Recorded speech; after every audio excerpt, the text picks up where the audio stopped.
Go ahead. Okay, Rob Brown here on this Wednesday afternoon AU Undercover podcast. Ronnie Sanders down in Hoover. Coach Tim Brewster, who's been with Mack Brown, Jimbo Fisher, Deion Sanders, Dan Mullen. What a career. You're going to hear about some of the athletes that he's coached along the way. Things have turned out. Sometimes people, what did Sherlock Holmes' assistant, Dr. Watson, say?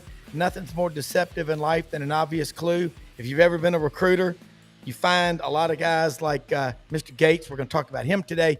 Kevin Skarbinski will check in from the corners just north of Birmingham. Doug Dean in Vestavia in Birmingham. And our executive producer, Brendan Martin, is down in Ocala, Florida. Look, man, technology is really cool, Coach and Ronnie.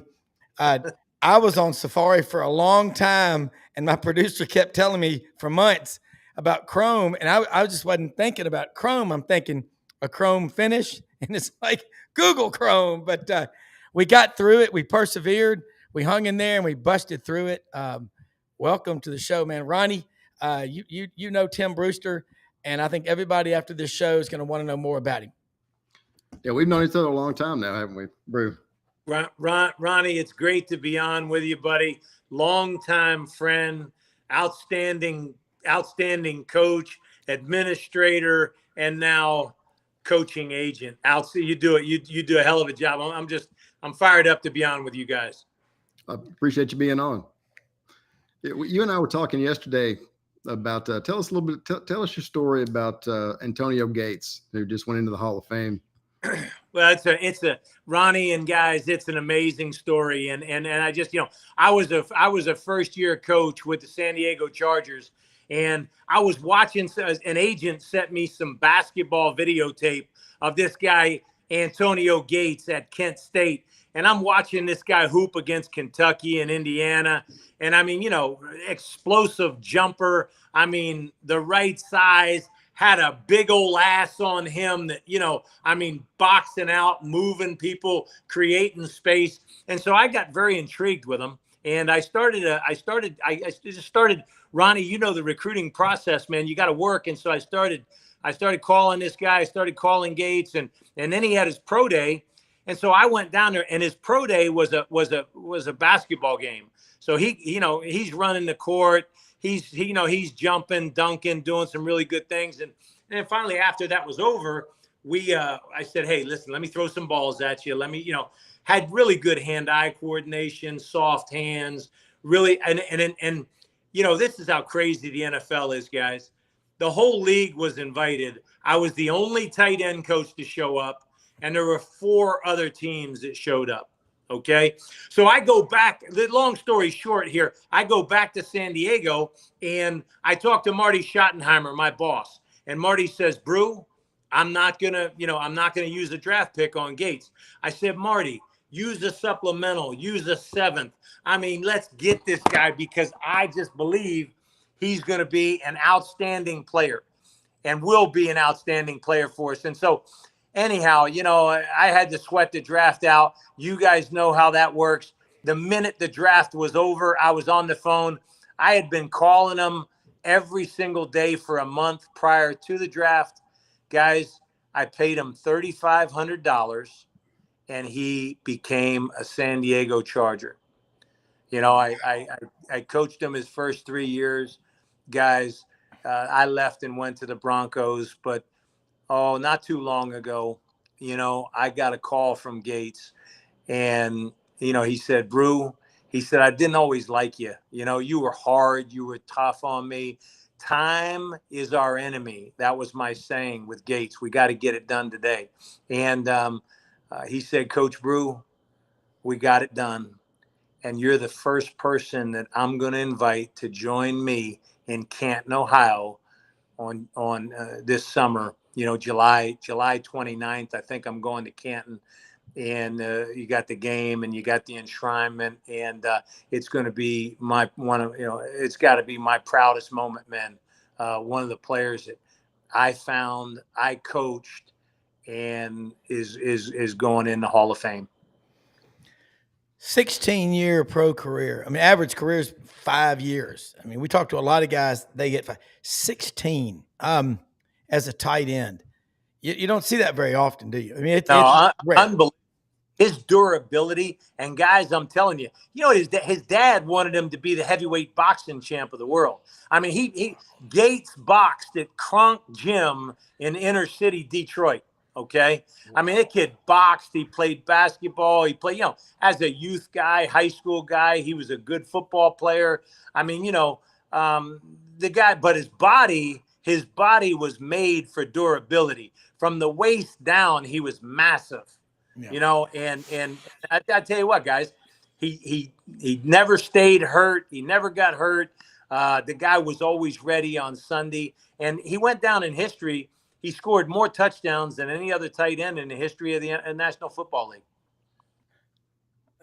Yeah, everybody thinks about Gronkowski, 9,000 career yards, but Antonio Gates, all-time, Ronnie, and Coach, all-time touchdown leader as a tight end. I mean, I can't think of a tight end who played 16 years. How long did Kellen Winslow play? He's the standard in San Diego.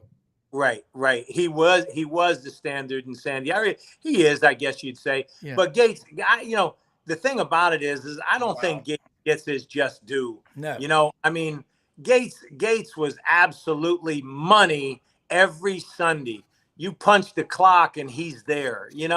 I mean, and so and you know what? He never, like away from the game, in the street, whatever, good dude, never caused any problems for the organization. I mean, just, and right now, he's still, to this day, he's an ambassador for the San Diego Chargers. He still works for the Chargers today. And I've talked to the Spanos family, and it's just we're gonna have one hell of a celebration in Canton, Ohio, the end of July. Yeah, I mean, I think Ronnie and Coach, it's a great story because you look at someone to last that long, still involved with the team. And one thing I've learned from NFL guys that I do know, we have like Ben Troop on here and Wesley Britt, Roman Harper. They all talk about you have to be highly intelligent to survive in the NFL. Just to Jason Campbell, who I know from Auburn quarterback, said when he got to the Redskins as a first-round pick, he goes, you've had your ass kicked all day in practice. You go home, take a shower. You're not going to lay on the couch and play video games and take a nap. The fax machine is, remember fax machines, 50, 60 pages of plays to come in from the coach going, call me if you have any questions. Yeah, and I want it learned by tomorrow morning at 8:00. That's right. I mean, it's absolutely. But this is the deal, guys. Okay, with a football player, you want to know this. Ronnie knows this. He, does football make sense to you? Yeah. Does football make sense to you? If football makes sense to you, it's going to be all good. But some guys, it's like they're talking Japanese or something, and they just can't get it, And so there's all different kinds of way of learning. But, if you give a guy some information and ask him to spit it back to you, and he does a really good job of doing that, then you got to feel good about that. And that's what Gates was, just an outstanding learner. He picked it up in the meeting room, and then he could take it right to the practice field and execute it. Didn't have to go through the walkthrough, didn't have to do, football made great sense to Antonio Gates. Yeah, I mean, you talked about, Ronnie, both of y'all have coached. I have not, other than my kids' teams, but the intelligence level. Gates, 16 years. And that He should be a household name, but he didn't cause any problems on or off the field. I mean, what a pleasure it must have been to coach him. It really was. And I loved every second. The hardest thing I've ever done, guys, was when I made the decision to leave the San Diego Chargers and join Mike Shanahan with the Denver Broncos. I was walking away from two people that I absolutely loved, and that was Antonio Gates and Marty Schottenheimer. Marty Schottenheimer named me after my first year. I was 1 year in the National Football League as a coach. He named me the assistant head coach of the San Diego Chargers. Okay, he was amazing to me. Wow.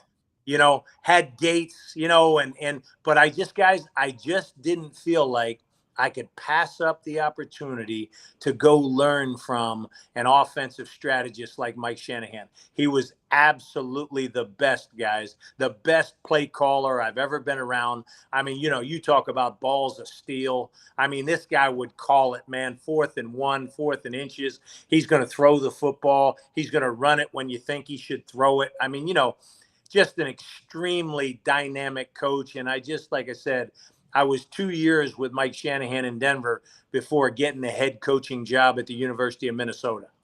Yeah. What was it like working for Shanahan versus Schottenheimer? I've heard some stories. Well, just two totally different guys, Ronnie. Like Schottenheimer, old school. Put the pads on and keep them on. Okay? Put the pads on and keep them on. We're going to go 9-on-7. We're going to, team. We're going to run power as many times as we can run it. I've never seen, and power, is God's play. Make no mistake about it. Power is God's, and nobody loved it more than Coach Schottenheimer. And I mean, it's pure wreckage, man. Downhill, A-gap run. We're pulling the guard. We're kicking the thing with the fullback. I mean, this is back when, 21 personnel, guys. 21 personnel. You're playing with a tight end and a fullback. And I mean, it's a play that truly identifies who you are as a football team. And it really identified us with the San Diego Chargers. Whereas Mike was more of a play action guy. And I'm going to tell you what, guys, one of the things Mike did, and I thought he was genius about it, once we got into the season, Mike never put pads on. We never practiced in pads once we got into the season. And it was all about game speed. It was all about tempo. It was all about, execution, flawless execution in the passing game. Mike was a huge Ronnie naked guy, right? Play action, run the boots, run the nakeds off of it. And, he was just outstanding. But his confidence, Mike, it just poured out of him, the confidence. You talk about swag. Mike Shanahan had real swag, and he just believed in himself. He believed in his system. And certainly, Mike Shanahan needs to be in Canton, Ohio. He's one of the all-time great ones, and Marty was as well. Go ahead. No, go ahead. You talk about different coaches and what it's like to work with them. Yeah, Jimbo Fisher spent a lot of time at Auburn, spent a lot of time in the SEC. Talk about what that was like. You guys won a national championship. And I spent 6 of my best years of my life with Jimbo Fisher. I love Jimbo like a brother. I mean, Jimbo is another one of them savant type guys, play caller, loves ball. And I loved coaching for Jimbo. I mean, he had some Marty Schottenheimer traits in him, where you talk about tough, hard-nosed guy.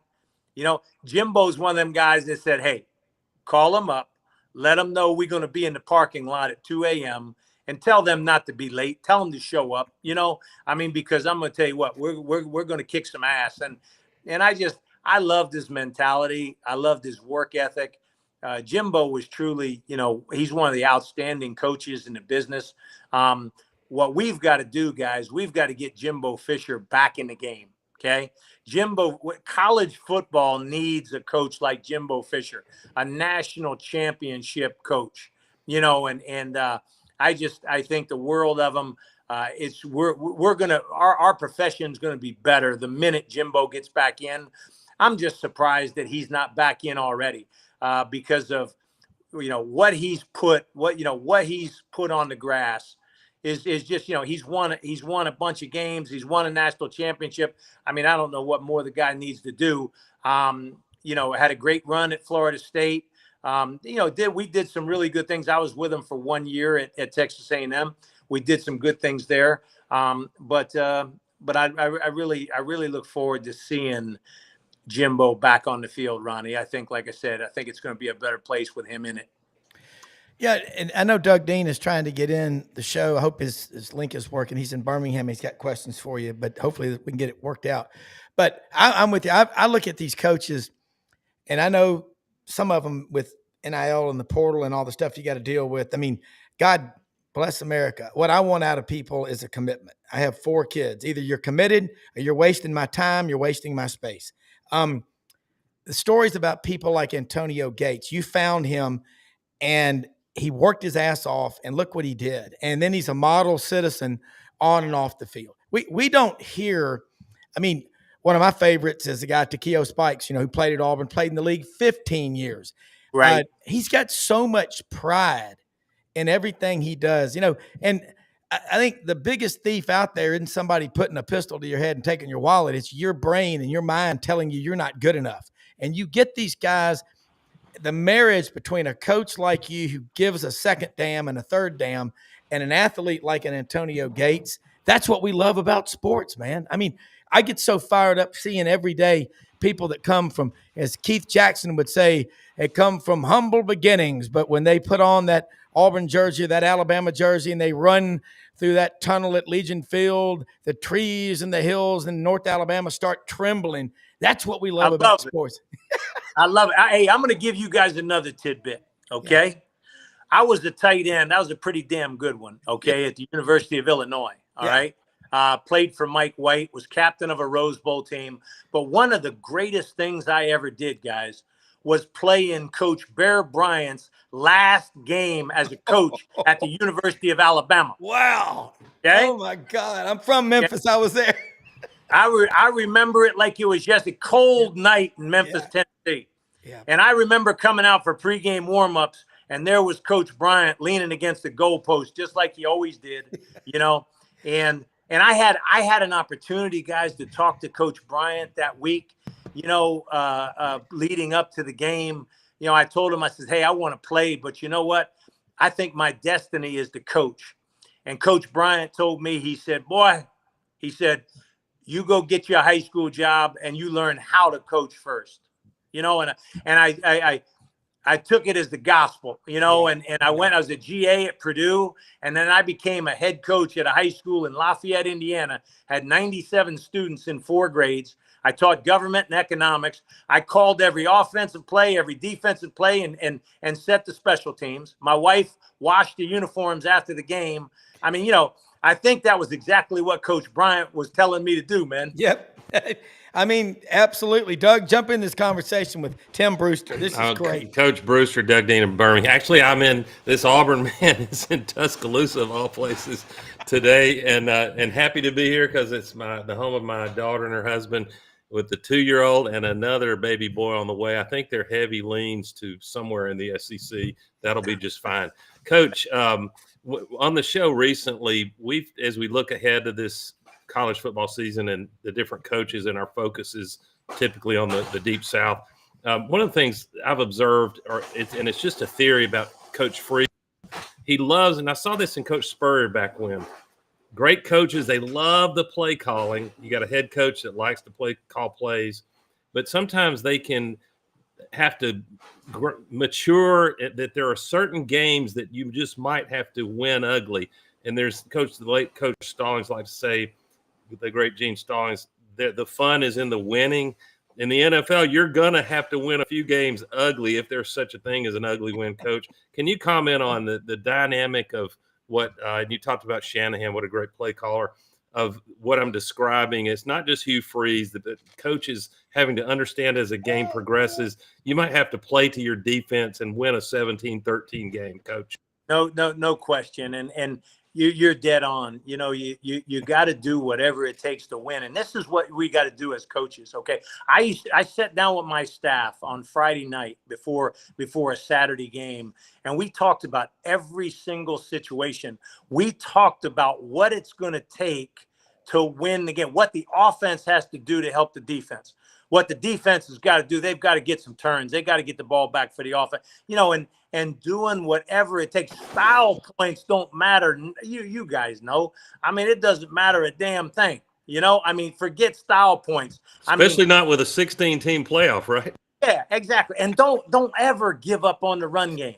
Don't give up on the run game just because, you don't. And so many play callers, give up on the run game so fast, too fast, and then you're doing a tremendous disservice to your offensive linemen, because them defensive linemen, particularly in the SEC, men, holy moly! I mean, these guys are teeing off. I mean, coming off the edge, the best defensive tackles in America are rushing the passer inside in the SEC. I had the pleasure of working, at University of Florida, at Mississippi State, at Texas A&M. I know exactly what the SEC is all about. It's the best football conference in America, bar none. There is no doubt, no question about it, okay? I truly believe that it's the best football conference in America. It's got great coaches. And let me just tell you this much. A guy that I admire tremendously, okay, Kirby Smart. I think Kirby Smart. Great coach. You talk about a dude, a real dude who was schooled by the absolute best in Coach Saban. But you think for 1 second Kirby Smart really cares about style points? No. Kirby ain't talking about no style points. And when Coach is sitting with a kid, with a recruit, and that recruit is talking more about money than his love for the game, I'd be willing to bet you that conversation ends right then and there. Yeah. And Coach went some games. I bet that script you talked about during the week as a coaching staff, you would talk about what you're going to do, not giving up on the run. That script is different with each opponent, depending on what you're going to get in games. I'm preaching to Coach Freeze as if I know coaching, but we're just having fun doing what analysts do. There'll be games that the edge rusher you're facing, you're just not blocking. You're not pass protecting well enough. So you've got to mitigate risk sometimes by running right at him, putting an extra blocker in there, putting a tight end on him. And I'd like to see Coach Freeze take a step in certain games where he understands that I really love calling 60-40 pass run ratio, but this is the wrong game to try to do it. Yeah, there's no question about it. And what you have to do as a coach is you've got to identify personnel. You've got to identify personnel. Who's the defensive players that can absolutely change the game, okay? That can change the game with a pass rush, with a sack, a safety play in the middle of the field. I mean, linebackers, fitting downhill and so just absolutely identifying the players that you can't let beat you. You can't let these guys beat you. And Dwight Freeney, when I coached in the National Football League, Dwight Freeney was with the Colts, right? I mean, one of the most dynamic pass rushers that there was in the league. And so what we did, we got together a plan where the tight end and the fullback went wherever Freeney went. Okay, if Freeney lined up to the right side of the offense, then boom, we had our fullback, we had our tight end go. He lined up on the left. If they shifted Freeney, which they wouldn't do, they didn't do that. Hell, we'd go with them, and we played the game without giving up a sack to Dwight Freeney, and so I just think that identifying the personnel, knowing Hugh Freeze is an excellent football coach. No doubt. Make no mistake about it. Hugh Freeze is dynamic. He's a play caller. He knows his stuff. He now, I think, has got his guys in Auburn, Alabama. And I think that this year you're going to see, a much improved. I think you're going to see a very good, an outstanding Auburn Tiger football team.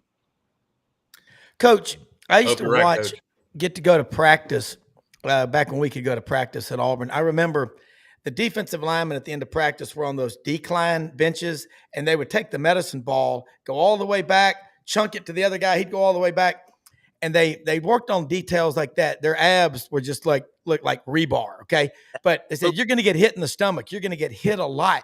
But when that happens, you've got to stay in the game. You can't hit a speed bump. And what this conversation has really devolved into, and I love it, the questions from Doug and Ronnie, and I hope mine are good too. But God bless America. We're talking about football, the X's and O's, the kind of people that play the game. And I'm with you. I think if I had to guess and bet a sack full of crystals on it, I would say Hugh Freeze probably has other people doing the NIL. He wants to get back to coaching. Right. And I think we need, like what Coach Bryant told you, he said, boy, go get you a high school job and learn how to coach. We're pushing people to the front of the line. We're reading chapter 1 and chapter 2 of a 12-chapter book, and everybody's trying to, what about the playoff? What about the 12 games to get there? The journey has to matter. And the players that play the game, these are our sons, our friends, our nephews, brother-in-laws. When you talk to people who've played at the level, I mean, my God, you've forgotten more than I know times 10. But the stories of these people, that's what keeps us coming back. It annuitizes the game, doesn't it? There's no question about it. And let's make no mistake about this thing, okay? The number one thing that you had better be if you're a football player is you had better be a tough guy. Yeah. You had better be what society is creating right now, guys, is a bunch of soft young men. Yeah. Okay? A bunch of young men that would much prefer to sit up on the couch and play with their phone, play with their iPad, whatever it may be. It's hard, tough work to play football. When it's hot in the summertime, it's 100 degrees, and you're out there running sprints and in full pads, and you're a Pop Warner League player. I mean, you know, the thing I wanted to know, there's two things that I had to know about a player, you know, is how much does he love the game? It goes back to Coach Smart. It goes back to Coach Smart said, if you don't love the game, I ain't got time for you. Okay. If money's more important to you than your love for the game, then let's move on. We'll go get somebody else. And then it's about toughness, guys. It's about toughness. It's about being tough, and you have to play the game tough, you know, and that's what we're losing some of that, you know. It's becoming more of a, you know, a finesse game and this and that. But and I'm just going to tell you, the teams that can run the football, okay, they're the ones that win natties. Yeah, they're the ones that win natties. If you really look at it, you look at the national championship team we had in 2013 at Florida State. We ran that. We ran the mess up. I think we beat them Auburn Tigers in the national championship game out there in the Rose Bowl. Heartbreaking. Yeah, I was there. Too soon to bring up. Too soon to talk about coaching. I was standing on the other sideline, but I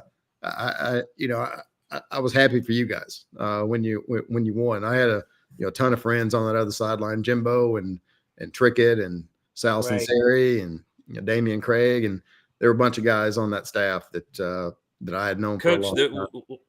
What impressed me so much once I got past the pain and suffering of getting that close and not closing the deal, and I sat. That was a beautiful venue to watch that, an unbelievable game. But what really impressed me with that Seminole team that won it was their resilience, and that comes from the players themselves, and it's got to come from coaches. That Auburn was on the verge before that fake punt that was a perfectly timed, and I think that Gus Malzahn was the only person in the stadium that was not yelling fake, but it worked.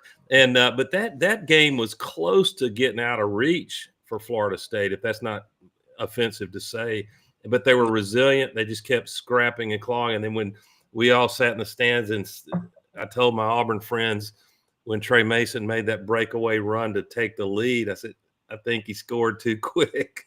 You know, don't you? You love to see if you can get over your own fandom and say what just happened here. There was two teams really competing really hard, physical game, great coaching on both sides, and Florida State had one more beautiful drive in them to win that one. Exactly. And the leadership, guys, and let's call it this, the Alabama young man who made a decision to come to the state of Florida, come to Florida State, Jameis Winston, his leadership, guys. I mean, there's no way for me to overestimate what his leadership meant to our football team. All year long, you know, we got ourselves in tough situations, and Jameis would bring us out of it. You know, he'd come out of the thing. And I'll be done. You know, I mean, he did the same thing in the national championship game against Auburn, you know, led us down the field. You know, Jameis Winston was truly one of the great college football players. And, you know, like I said, his leadership, he's still playing to this day. And I knew this. There wasn't anybody else in America that I wanted to lead us at quarterback on that last drive to go win that netting. Oh, it was, and you know, it was almost like if you buy into karma at all, Auburn had too much fun late season that year between that immaculate deflection to Ricardo Lewis against Georgia not to mention the most iconic finish to any game, the kick six game.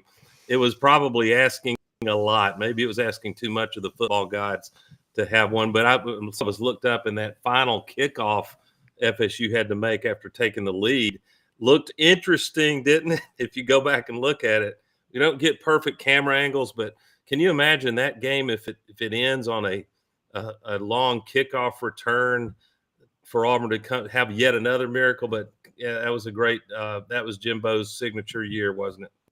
There's no doubt about it. I mean, an undefeated season, and I think, guys, amazingly, I think we won my first 2 years. I think within those two, we won like 27 straight games before we got beat in the semifinals against Oregon back in the Rose Bowl. I mean, just an amazing run by Jimbo Fisher led football team at Florida State for sure. Coach, if I were paying you a compliment, I don't want to be too sappy, but I'm capable of that when you talk college football. If I had never met you before and Ronnie and Rob hadn't told us who was joining us, what an honor it's been done. If I had never met Coach Brewster and just heard you talk for a little while about football, I'd say that man is coached at every level a lot. Yeah. You just know coaches, and I bet you were tough when you played. And as an old line coach, the great one of Coach Dye's favorite assistants, Joe Witt, that Ronnie's close to. Ronnie's been a farmhand for.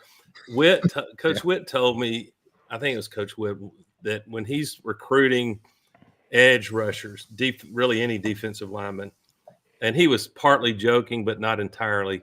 He said they got to have the physical talent and the metrics and all the measurables. But he said, really, I'm looking for a football player. And I said, well, duh.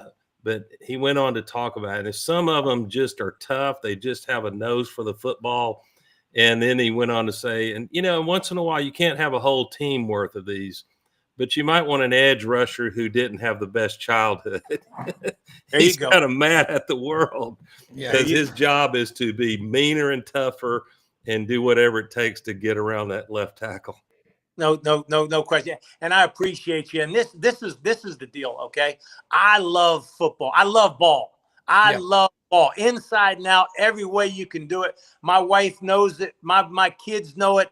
I mean, football has just been so good to me. And I just truly believe if you love football, football's going to love you back. Okay. It's given me so much, guys, in my life. It's taken me all, and the bottom line, I think it just teaches so many great lessons on, being a good human being and doing things, learning a work ethic, learning about toughness, taking the hard road down the street, man. I mean, and so I just really think we can't get away from the things that truly make the game great, and the love for the game, the toughness for the game, the execution for the game. I mean, effort without execution is absolutely meaningless, man. Yeah. Why do it? Yeah. Effort without execution. Execute the game. Go ahead. Finish your thought. I'm sorry. No, I'm just, hey, the details of the game. Know the details of the game. Yeah. And we as coaches, we got to just continue to do a great job of, hey, coach them hard. Coach them as hard as you can, but love them just as hard as you're coaching them. And I think you have to, coaches now, they talk about, they got to be creative at finding those players who are talented enough, high 3-star, 4-star, a few 5-stars, so you can compete and make big plays. But I bet they're also looking carefully, and they probably have to look harder for that kid that is willing to be coached hard, which is probably a shorter supply than 20 or 30 years, even 10 years ago. But hear me out on this. If that player, okay, if he knows in his heart, deep in his heart, that you genuinely care about him as a human being, he'll let you coach him as hard as you want to coach him. Okay. But if that player doesn't think that you genuinely care about him, he's going to kick you to the curb. He's not going to. And he'll be in the portal. Absolutely. Coach, let me ask an NFL kind of supply and demand question. As you watch college football potentially become like the AFC and NFC in the big conferences, the power conferences in terms of how the playoff will look, a question some of us have is, will there be an impact in terms of player development at the college level that the NFL will start to feel a shortage? I realize most of the great first and high second round drafts come from the Deep South, the Big Ten, and some other places. But there's a question. But they also draft a lot of great NFL players who come from schools that aren't brand name. They're just great players. Are we about to impact the supply of well-developed, ready for the NFL players with all this going on in college football? Well, there's absolutely no question, and there's a tremendous concern across across the nation about it, and with so many kids changing schools so fast, jumping in the portal, jumping out of the portal. I mean, some of these kids, I can't keep up. Some of these kids have been to 4 and 5 different colleges. I mean, how are you getting in a position where you're being developed? To me, I just think it's too easy to say, I'm out. Okay. What happened to the word commitment? Commitment. Now, I understand this. Okay. And Ronnie works with coaches. Okay. Coaches are moving all around. Coaches are they're going to different schools. They're leaving. They're going. Why can't players do the same thing? I get it. I totally understand that. I'd love to see. It's all money driven, guys. It's all money driven. Everything right now is money driven, and I just really hope that that we get some true guidelines for the NIL and what we're trying to accomplish as far as putting more sanity back into our game. We have lost some of the absolute best coaches in football. Maybe the greatest coach of all time, Coach Saban at Alabama. He left because I think there was extreme disappointment with the direction of the game. Okay. There's basketball coaches that have Mike Krzyzewski. There's, it's not headed in the right direction, guys. And I think that Coach Saban has reached out to President Trump, and they're kind of getting together, and they're kind of sharing some thoughts and ideas about what we can do to bring more sanity back to our game. And I really hope that they're successful in getting that done, because we need to get this game back to the game, to where it was. I want to throw one at you. You said something about you can coach a kid. I believe in being as hard as hell on people. I mean, that's the way I was raised. That's the way I am with my kids. I will never be soft. I don't believe in it. I think it's a sellout. I'll tell you, if you want to see something, military recruitment in the last 4 years was down 35 to 40%. And I've heard, and I can't confirm it, but I have heard that I heard someone trying to tell me in basic training, you can pull a card if the drill instructor is being too tough on you and they got to back down. God help us. I'm going to tell you something. I had a man named Russell Reed, was my homeroom teacher at Christian Brothers High School. As he used to say, boy, I was the last 16 letterman in Ole Miss history. Football, basketball, baseball, and track and field. And Coach Reed used to smoke Swisher Sweet cigars and sit next to me every time we watched a movie in history class. He got on me a couple of times, but he got my attention. But I think about the people in my life, and Doug, Ronnie, you, that are the toughest on you. That's because they care about you. As Coach Dye would say, you got to be tough as hell on them. That way they know that you love them. And I've always learned, if I'm tough on you, that means I care about you. But when I lose interest in being tough on you, I've checked out because you've checked out. And we've got to get back to coaching them hard. I think these kids are clamoring to be coached hard. And if you go soft and easy just to curry favor with a position group on your team or something like that, it'll cost you in the end. And I think kids will tell you this. My kids have said, it ain't the kids today, it's the adults. It's not us, but it's a lot of adults that just want to be their friend. And the game of football is a tough, violent, physical game. Make it as safe as you can. But look at you. You're about to come through the screen. This is what I love. Ain't no doubt. Hey, listen, you hit on some great points right there, and the toughness aspect is huge across the board. Whether or not you're playing football or not, whether or not you're Life. You had better be a tough guy. Tough guys win. Okay, Yeah. Soft guys, and I'm with you. I can't relate really much with that, and I just, again, it goes back to this, is that, okay, so you Rick, hey Ronnie, how about Rick Trickett? How many times I Rick love it. Trickett There's a tough coach. hat off and squat a 6'7", 340-pound offensive lineman, and that offensive lineman is looking down on him and could squash Trickett like an ant. But you know what? He's got amazing respect for Trick because of how much Trick, pours into coaching his players. One of the absolute best football coaches I've ever been around is Rick Trickett. Yeah. You talk about an old, tough as a freaking old ass boot. Vietnam vet, right? Yeah. Yes. Absolutely. Yes. Yeah. Absolutely. And so, but again, it just goes back to this, guys. When you're getting after their butt as you're leaving the field, you slide over there to your guy and, you put your arm around his neck and you say, you know what, bud, hey, I'm trying to make you better, and you got to help me make you better. Right. That's what I'm trying to, and you got to know this, okay, how much I care about you. And if coaches don't take the time to learn players' families and get to know their brothers and sisters and what's going on in their life, they're totally missing the boat. Totally missing the boat. Okay. And that's one of the things that I coach them as hard as you can coach. Okay. I've done it for a long time, but I'm going to tell you what, I'm going to take the time necessary. Hey, mama's not doing well, coach. Mama's not doing well. You know what? Guess what I'm going to do? I'm going to be on the phone with mama tonight. Yeah.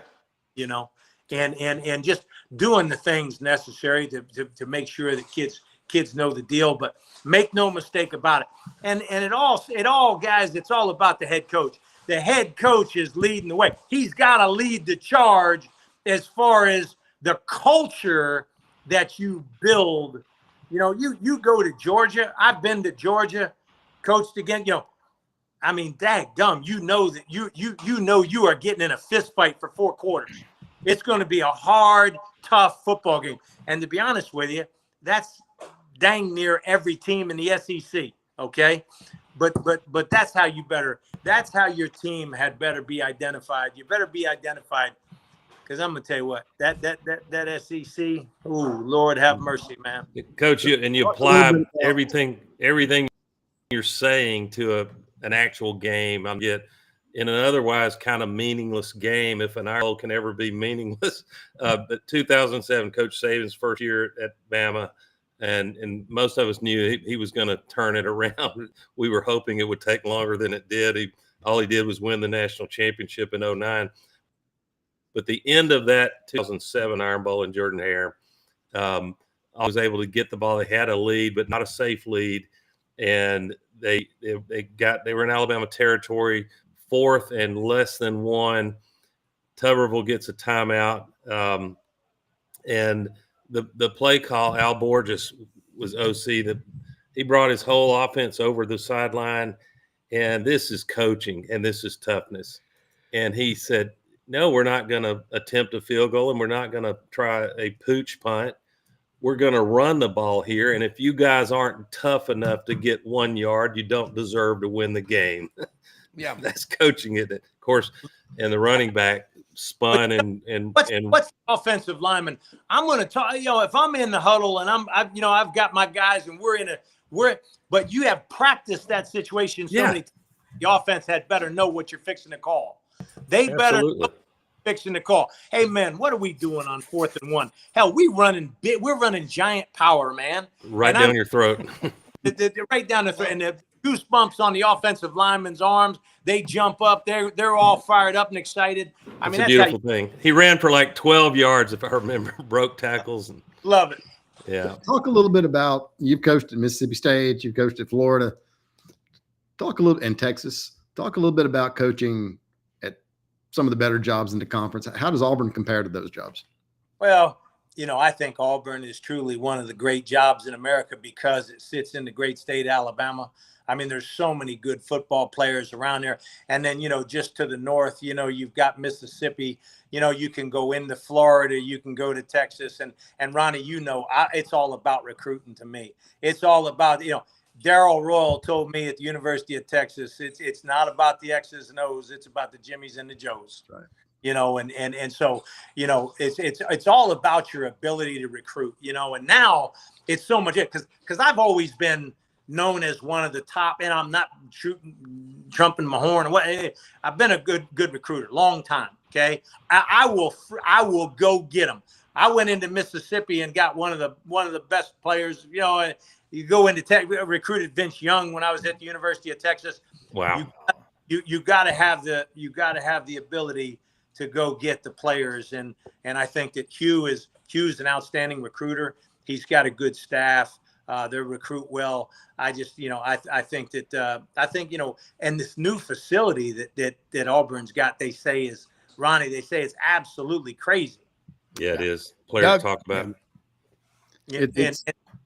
And so you can compare it to any place else in America now, and I mean, Texas, are you kidding me? Texas A&M.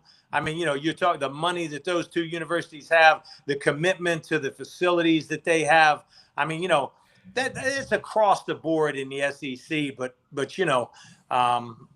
there's like Alabama and Auburn guys. Coach, I'm about to cut out, it's Rob and Ronnie's show. But for my money, I hope you'll join us again as this season progresses.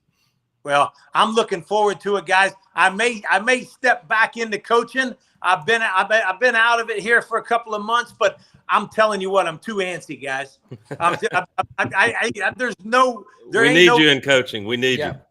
Absolutely. And I look forward to getting back in the game. I love football. I appreciate you guys having me on, man. This has been a blast. Absolutely. It is. And Doug, you're part of this team, man. And I know you got to get rolling, but I'm with you, man. We can't keep losing you and we can't lose any more Jay Wrights and Coach K, Coach Saban. I mean, you've got to have the people that drive the narrative and the alpha males. Betas don't get it. They don't understand. And there have been beta coaches that wear sweater vests, and then there's coaches that don't. But I see in coaching, we need to almost have a man camp because we have gotten soft. And you look at football. Tracy Rocker was telling me one time back in May of 2010, he was on the staff at Auburn. I said, what's the biggest difference in kids today and the kids back when you and I were in school? He said, simple. Kids today, they show up 15 minutes before practice, and they've been in the air conditioning all day playing with a pad or an iPad or whatever. And you and I were growing up. We were outside. As soon as we got up in the morning, our parents were like, get out of here, man. Just go. We were running from the cops, each other. But when we were acclimated to it, we were learning street life. That's right. No doubt. Hey, when the street light came on, I heard Mama yelling. Yeah, I know. That's right. When the street light came on at night, I was, football, basketball, all this, individualism, focus on one sport. I mean, we played it all back in the day, guys. And you guys know that I think that's a big part of truly developing kids is play different sports, run track, run track. Yeah, guys, Coach, as I listened to Coach talking, I couldn't help but had a flashback to childhood football. I wasn't as scared of my coach in high school. I was scared of going home to my dad when I was playing tight end and I'd missed 3 blocks. It was my dad that I didn't want to do your job. Yeah, and it's different today. You got the parents that are showing up to practice with the tailgate down on their truck with a cooler of beer and all these adults at practice. My dad was always traveling. We didn't go to our practices. They trusted the coaches and said, what? Don't embarrass our family, Yeah. Let me ask y'all something. Did any of y'all get participation trophy or ribbon? Hell no. No. What the hell? What's that all about? We got taunted if we lost, and that was part of it. Yeah. You know what? You just had Rob, to double down. I do think that culturally, and I don't want to get into politics, but that I think there's a really big resurgence of masculinity, good masculinity in the U.S., and we're way overdue for it. Yeah. No and doubt. we are, because when you listen to what every one of us, people are starved for it, man. I mean, I just Even think the ladies are starved for real the masculinity. women are they want alpha males. I mean, I think that football you can't make football what it's not, but make it safe. Nobody wants people to get hurt. I Right. mean, God bless. I know people. Guys, let I'm me- cutting out. Y'all have a great coach. Have a great evening. Look forward to seeing you. You got it. Hey, let me ask you guys something real quick. How cool would it be to have a football coach as the governor of the state of Alabama? May I have think one it'd be pretty soon. cool. It's not impossible. We may have one pretty soon. I saw the chances of that happening. I saw that the other night that Coach Tuberville decided he's going to throw his hat in the ring. And again, football coaches, I think, are absolutely, they're the best of the best. And I football coach can teach the world some really good lessons. The only thing that pisses me off a little, coach, as an Auburn man, is I can understand losing Bruce Pearl or, a coach you want to retain to another great program. We're losing them to politics. And now the latest rumor is Bruce Pearl running for the same Senate seat that Tubbs is going to vacate. What a world. Lord have mercy. Yeah. Y'all have a great evening, gentlemen. Thank you, Doug.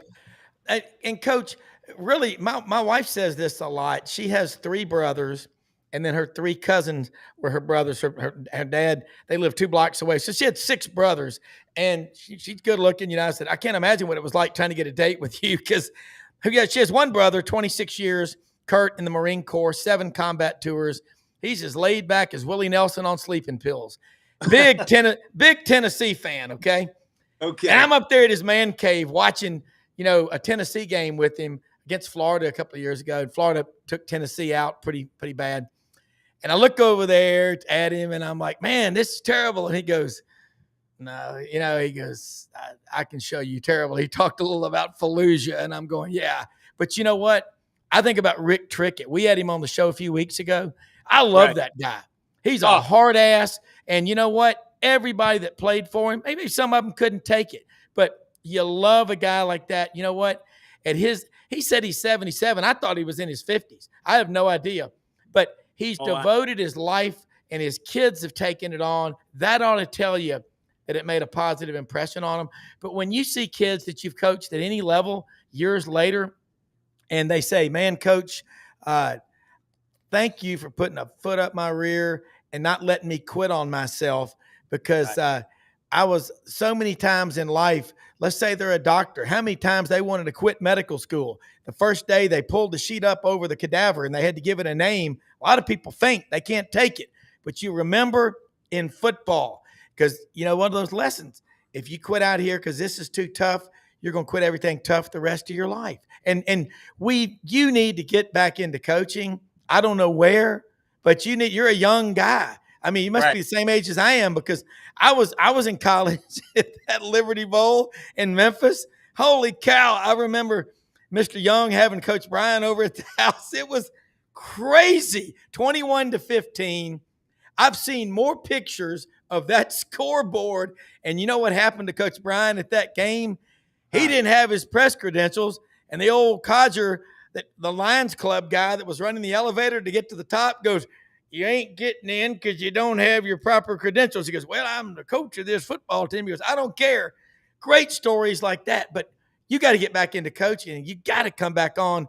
I do a regular show Monday through Friday in the mornings. You got to be part of it. Ronnie, where do you find these guys? I love this. Hey, guys, I've enjoyed that. And the biggest, just going back to Trick real quick, the biggest compliment I can give a guy, I had 3 sons that all played Division I football. And if my sons could have played for a man like Rick Trickett, I'd have been very, very proud. Yeah. It was, I love him. I love him to death. And the fact that he's still coaching down there at Jacksonville State. Yeah. I mean, he's down there. He's down there with my boy Charlie. I mean, I'll tell you what. I'll be surprised if Charlie and those boys, they don't turn that into Trickett's kids working with him too. Clint, his son is the offensive coordinator. Yeah. But yeah. I think it's great, and you know what? 3 sons played Division I football, and you know what? We underestimate too how much women love college football. half the people at the games are women. And my wife is in the background here. She's raising her hand. She's waving it high. Look, I'm married to Evolve for life. Oldest daughter went to Alabama. The rest of us are Auburn. Man, that's what makes it so much fun, isn't it, Ronnie? You're married to a Gator. I'm married to Gator. I think she's converted to Auburn now, though. But, but talk a little bit about. We got about 4 minutes left, but talk about the SEC 2025. How do you see it breaking down?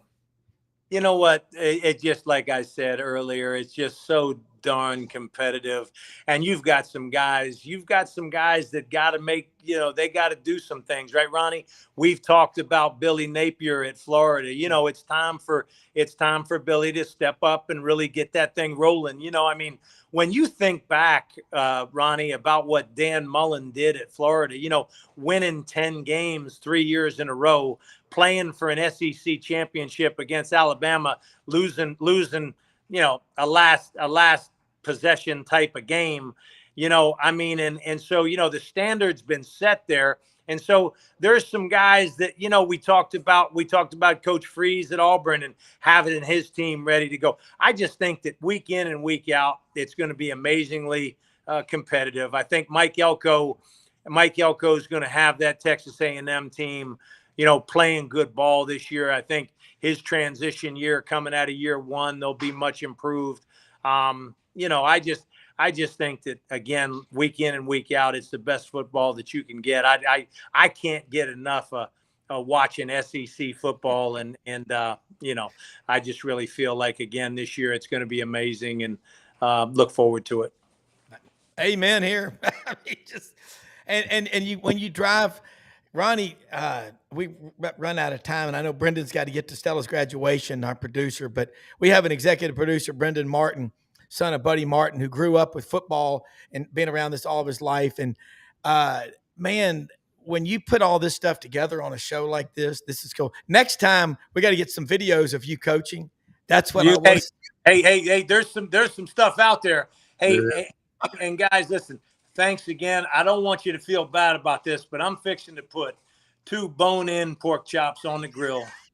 and I got a cold beer sitting right here. And I'm gonna promise you now, I'm gonna enjoy my evening. And I love being on with you guys. Well, hey Ronnie, if you'll get him to come back on, man, we'll do it again, because a lot of people are texting me going, man, this guy needs to be on SEC Network. I mean, we need you to preach every day your message of positive, hard work, relentless. Tough times don't last forever, but tough people do. Go eat that big pork chop, man. Have fun. Hey, appreciate you guys. Thank you. All right, thanks, you bet. Dude. Enjoyed it. Man, Ronnie, that was fun. And you know what? You think about Pete Jenkins as another one at 83. And I didn't trick him. We had him on not too long ago. I'd love to get him on, because wherever he goes, great things happen. All right, well, we will wrap it up. Man, this channel, our executive producer, Brendan Martin, I know he's got to go to graduation. Thanks, everybody. We got through a lot today, but Ronnie, you are like Merv Griffin. You just find these great guests, okay? Well, who loves you, baby?